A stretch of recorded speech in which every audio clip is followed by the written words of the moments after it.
ไปนี้เอามาบูชาพระรัตนตรัยไหว้คุณพระพุทธพระธรรมพระสงฆ์บิดามารดาอุปชาครูอาจารย์เราต่อไปอรหังสัมมาสัมพุทโธภควาพระผู้มีพระภาคเจ้า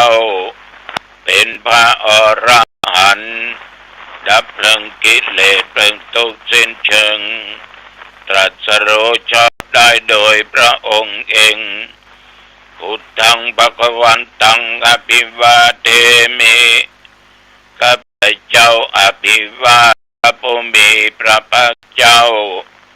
ผู้รู้ผู้ตื่นผู้เบิกบานกราบพระพุทธสวากขาโตภควตาธัมโมพระธรรมเป็นธรรมที่พระผู้มีพระภาคเจ้าตรัสไว้ดีแล้วธัมมังนัมมัสสามิข้าพเจ้านมัสการพระธรรมกราบพระธรรมสุปฏิปันโนภควโตสาวกสังโฆพระสงฆ์สาวกของพระผู้มีพระภาคเจ้าปฏิบัติดีแล้วสังฆังนัมมามิข้าพเจ้านอบน้อมพระสงฆ์มาตาปิตุหุนังอังวันตามิข้าพเจ้าขอกราบวันตาบิดามารดาผู้มีคุณโดยความเคารพอาจาริยคุณนังอังวันตามิข้าพเจ้ากราบวันตาอุปชาครูอาจารย์ผู้มีพระคุณโดยความเคารพกราบลงนะโมตัสสะภะคะวะโตอะระหะโตสัมมาสัมพุทธัสสะนะโมตัสสะภะคะวะโตอะระหะโตสัมมาสัมพุทธัสสะนะโมตัสสะภะคะวะโตอะระหะโตสัมมาสัมพุทธัสสะพุทธังสรณังคัจฉามิธัมมังสรณังคัจฉามิสังฆังสรณังคัจฉามิตุติยัมปิพุทธังสรณังคัจฉามิตุติยัมปิธัมมังสรณังคัจฉามิ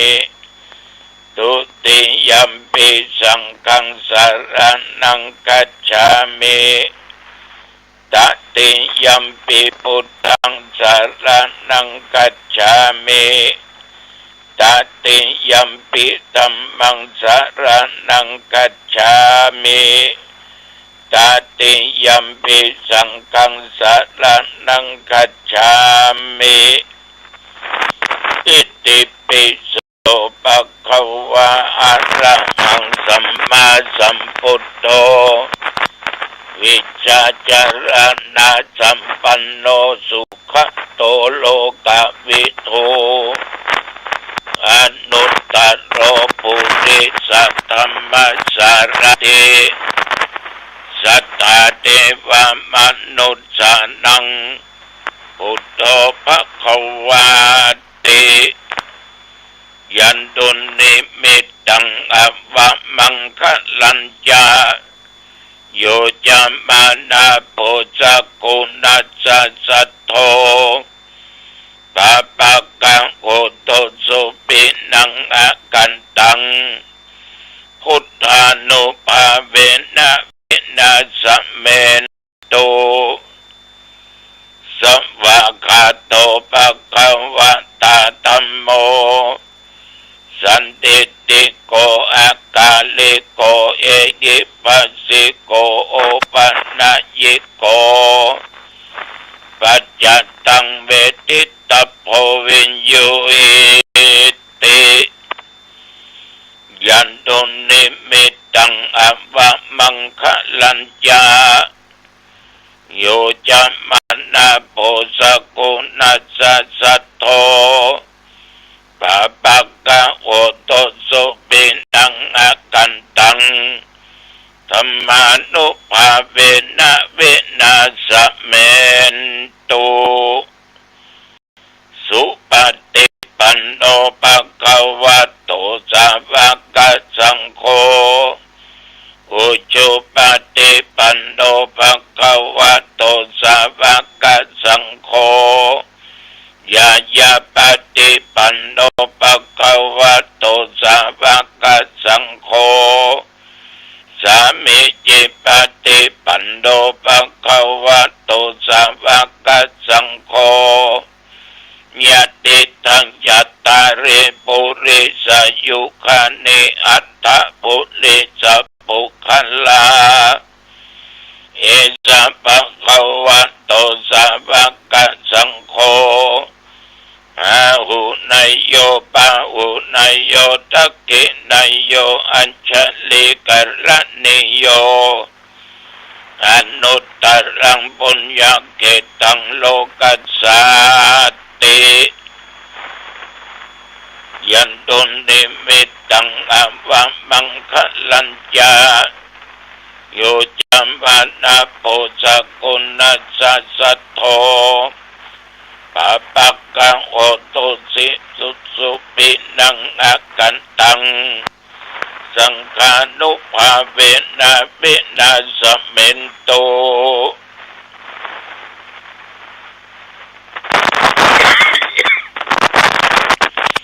ยัตโตอังปะกินิอะเลยายาชาติยาชาโตนาปิจานามิจันจิจัปะนังชีวิตาโวโรเปตาเตนะสัจเจนะสติโอตุเตสติโอตุสติกัปปัจจา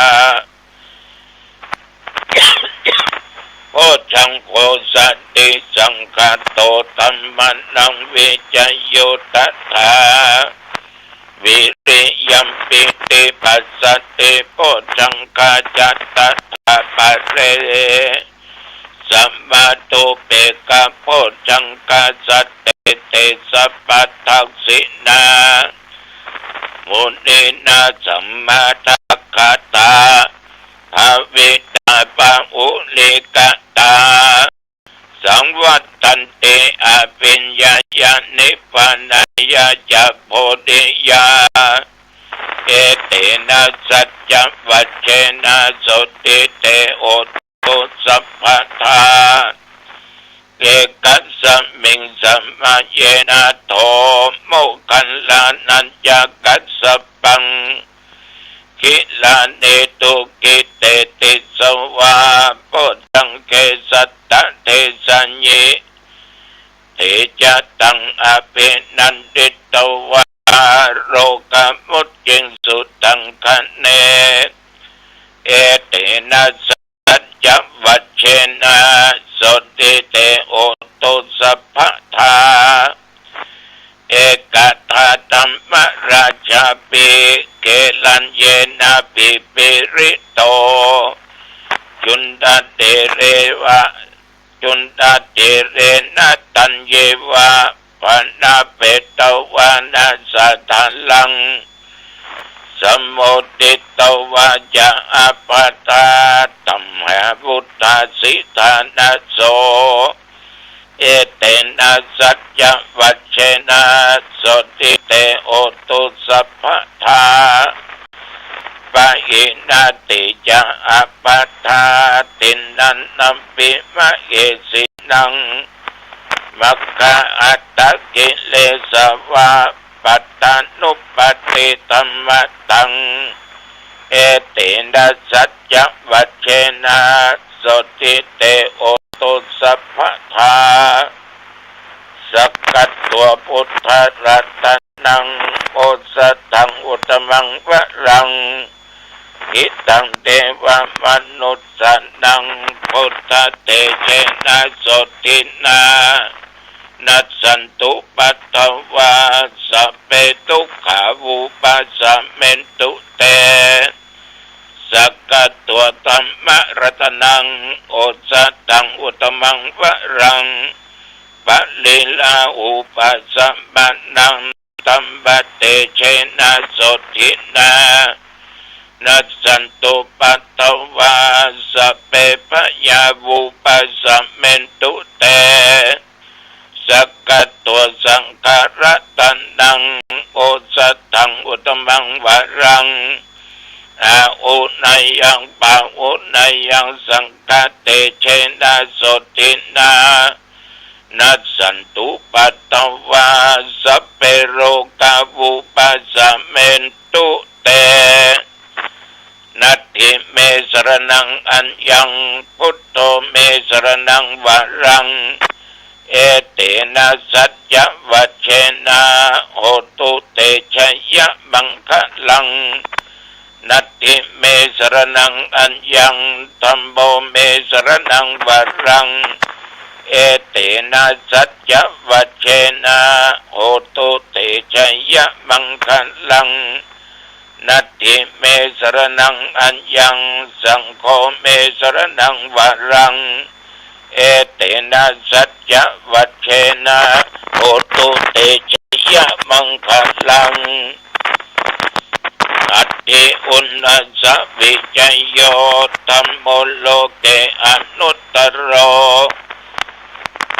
สัพพสัตตาอิตัตถายะตวงกันหาอิเตวะเตปริวัตเชละจะตันเตอมนุเสอิปวะเกพยเกนะเกวิเสปุเตอาการละมัลลันเดนะวาสัพพัสสมาปรณามุตโตตาเปตัวกัลมริตังตัสสิวะอนุภาเวนะโอตุเทโวสุขิสัทธาสุตตาสิลังสัมมาทัญญะธัมมังสุจาริตังจะเรตัสสิวะอนุภาเวนะโอตุเทโวสุขิสัทธาสุตตาสิลังลิกิตังจินติตังปุชังทาระนังวจนังตรุงบาเลสังเตสันนังสุตวาตัสสะอายุปวัตตติติภวตุสัพพะมังคัลลังรักขันตุสัพพเทวตาสัพพะพุทธานุภาเวนะสัทธาโสติภวันตุเตภวตุสัพพะมังคัลลังรักขันตุสัพพเทวตาสัพพะธัมมานุภาเวนะสัทธาโสติภวันตุเตภวตุสัพพะมังคัลลังรักขันตุสัพพเทวตาสัพพะสังฆานุภาเวนะสัทธาโสติภวันตุเต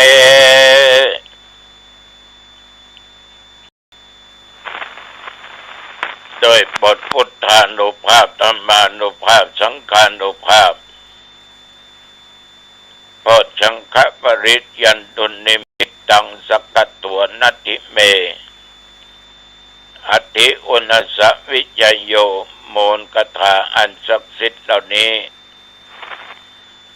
จงมาปกป้องคุ้มครองรักษายังโรคภัยไข้เจ็บที่เกิดในสรีระร่างกายจะได้เกิดมีมาที่เกิดแล้วกินยามาหายหมอรักษามาหายขอพุทธานุภาพธรรมานุภาพสังฆานุภาพมนต์ศักดิ์สิทธิ์เหล่านี้จงกำจัดอันตรธานสวงหายสุขกายสบายใจแม่นตนข้าพเจ้าและญาติโยมเดินทางบนเหนือใต้ตรงออกไกลและใกล้ไปก็มีชัยกลับมามีโชคมีใจชนะ ไป ปราศจากอุทกภัยวาตภัยอัคคีภัยอุปัติภัยโรคภัยอย่าได้มาไกลและมาขายพอมีความสุขกายสบายใจ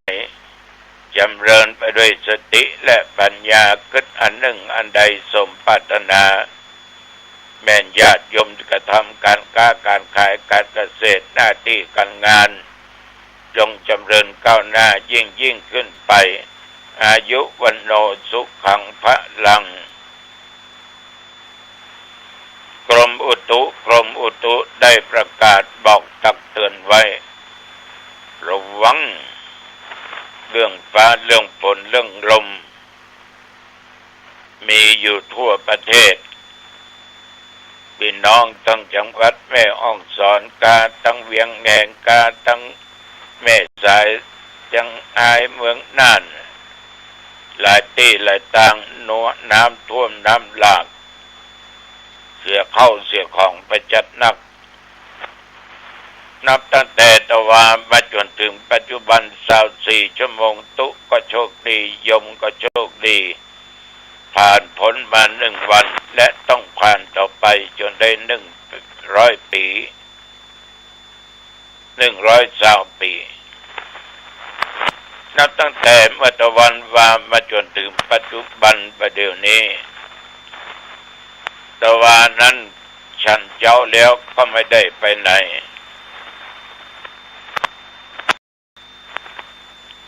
ขอโทษตะวันนี้ฉันเจ้าไปวัดร้องแยงเจ้าวาดนิมนต์ดูเจ้าก็รูปไปเจริญพุทธมนต์สืบโอลาจตาแล้วก็ตรวจสอนคือถอดยาตะวันนี้มีหลายตนหลายองค์ฉันเพนที่หั่นก็กลับวัดบ่ายโมงกว่าจะมาพร้อมกับรองตึงสองไปเยี่ยมเยือนหลวงพ่อประเทศมังคลาจารย์เจ้าคณะจังหวัดเชียงใหม่ที่อาพาธนอนผ่าตัดอยู่ที่โรงพยาบาลสงฆ์มหาราชเชียงใหม่สำหรับตะวันนี้ไปถึงแล้วอาการหลวงพ่อนั้นเกือบปกติตะวันนี้ฝึกเอวฝึกยืนฉันเข้าลำได้นักฉันเข้ากูเตื้อได้หยอดเข้าดูแลใบหน้าเพ่งปึงยิ้มแย้มแจ่มใสข้างหัวได้อู้ได้เหมือนคนบาดเจ็บป่วยแต่ว่าหลวงพ่อนั้นก็มีสุขภาพที่แข็งแรงขึ้นมาเยอะขอให้ปันหอมปันหายเป็นล่มโพล่มไทรต่อบรรดาลูกศิษย์ลูกหาต่อไปแต่ว่านี้ระหว่างเดินทางดันก้อนเมฆดำขนาดมาถึงหางดงไปถึงวัดสลีสุพรรณโอ้โห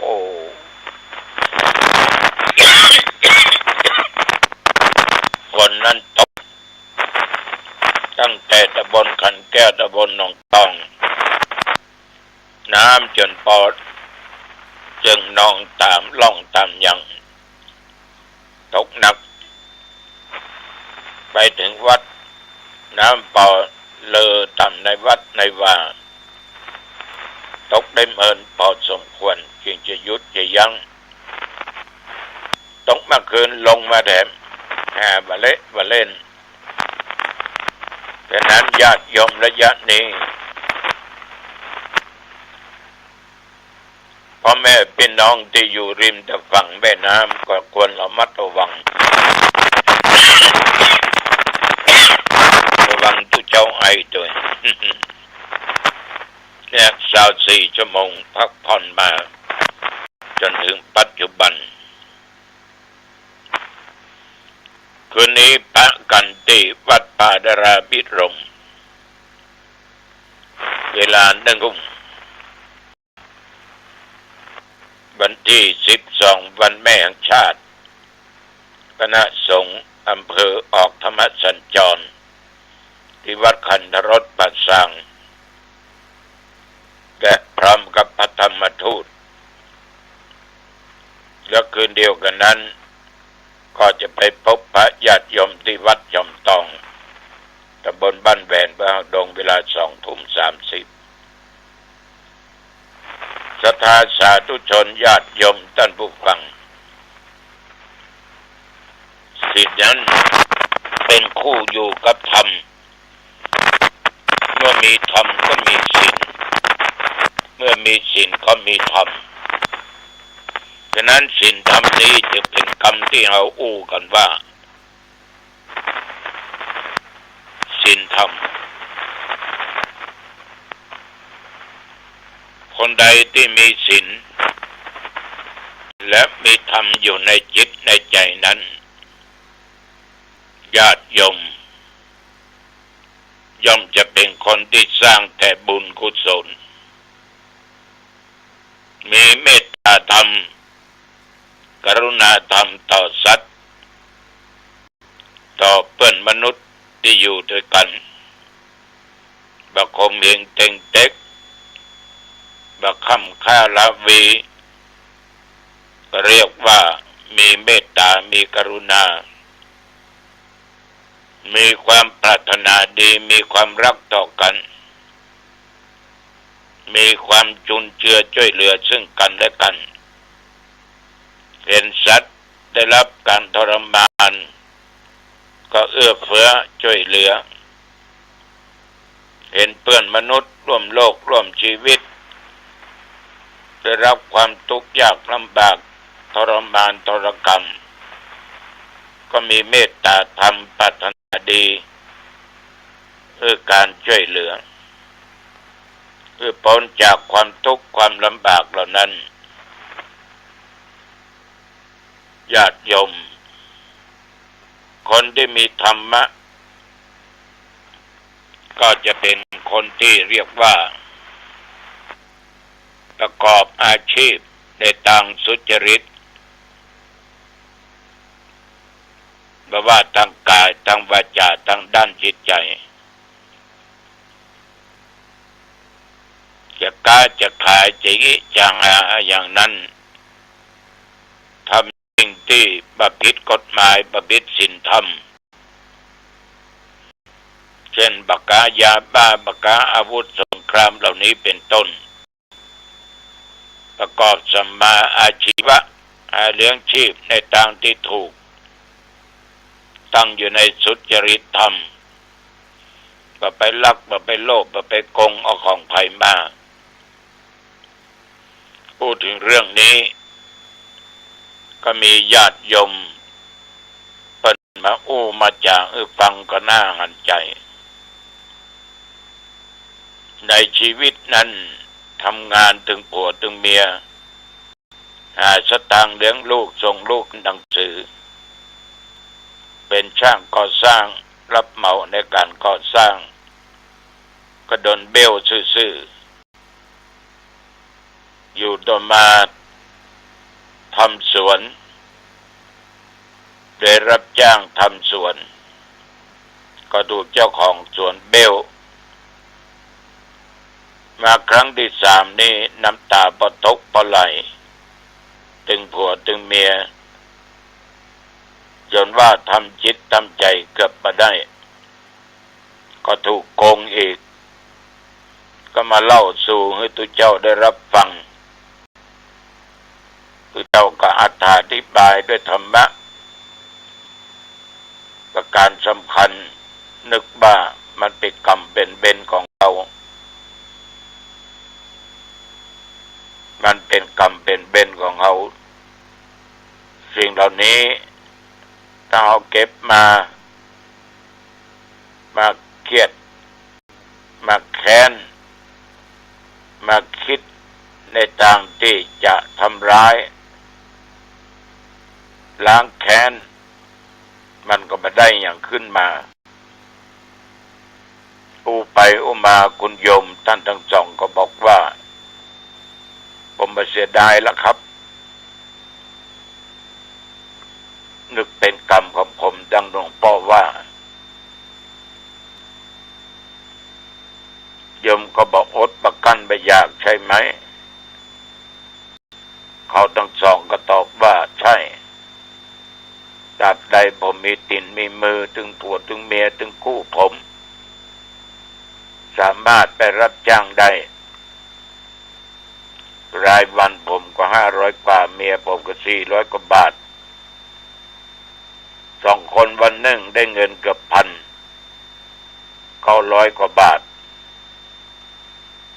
งานผมมีประกาศครับหลวงปู่